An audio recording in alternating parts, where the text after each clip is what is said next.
ఈ షర్బత్ తాగితే ఎవరికైనా నఫ్రత్ కాదు మొహబ్బత్ వస్తుంది. అయినా కానీ ఢిల్లీ వాళ్ళు ఎందుకు దీనికి నఫ్రత్ అని పేరు పెట్టారో తెలియదు.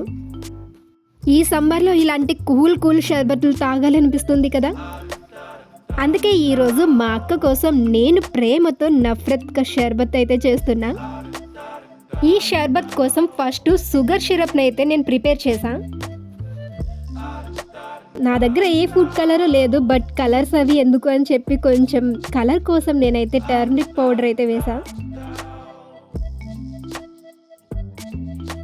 ఇలా ఐస్ క్యూబ్స్లో ఆల్రెడీ బాయిల్డ్ చేసి ఉంచిన కోల్డ్ మిల్క్ అనేది యాడ్ చేస్తున్నాను.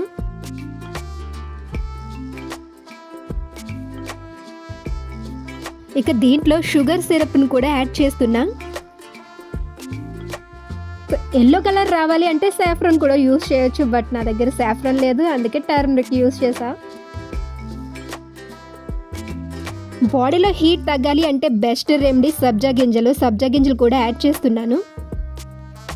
ఇక నఫ్రత్ కా షర్బత్కి మెయిన్ ఇంగ్రీడియంట్ ఏంటి అంటే యాపిల్ని ముందే కట్ చేసుకుని ఉంచుకోవడం వల్ల బ్లాక్గా అయిపోతుంది కదా. సో మనము అన్నీ ప్రిపేర్ చేసుకున్న తర్వాత లాస్ట్లో ఇలా కట్ చేసుకోవడం బెస్ట్. ఇలా పీల్ చేసుకున్న యాపిల్ని మనం గ్రేట్ చేసుకోవాలన్నమాట. ఇక దీంట్లో మనకు నచ్చిన డ్రై ఫ్రూట్స్ అన్నీ యాడ్ చేసుకోవచ్చు, బట్ హెవీగా ఉంటుందని నేనైతే యాడ్ చేయలేదు.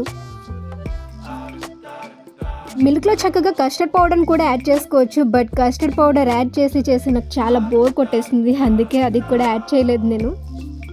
ఆల్రెడీ దీంట్లో షుగర్ సిరప్ అనేది యాడ్ చేసాం కదా, దీనికి ఇంకొంచెం టేస్ట్ కోసం నేనైతే హనీని కూడా యాడ్ చేస్తున్నాను.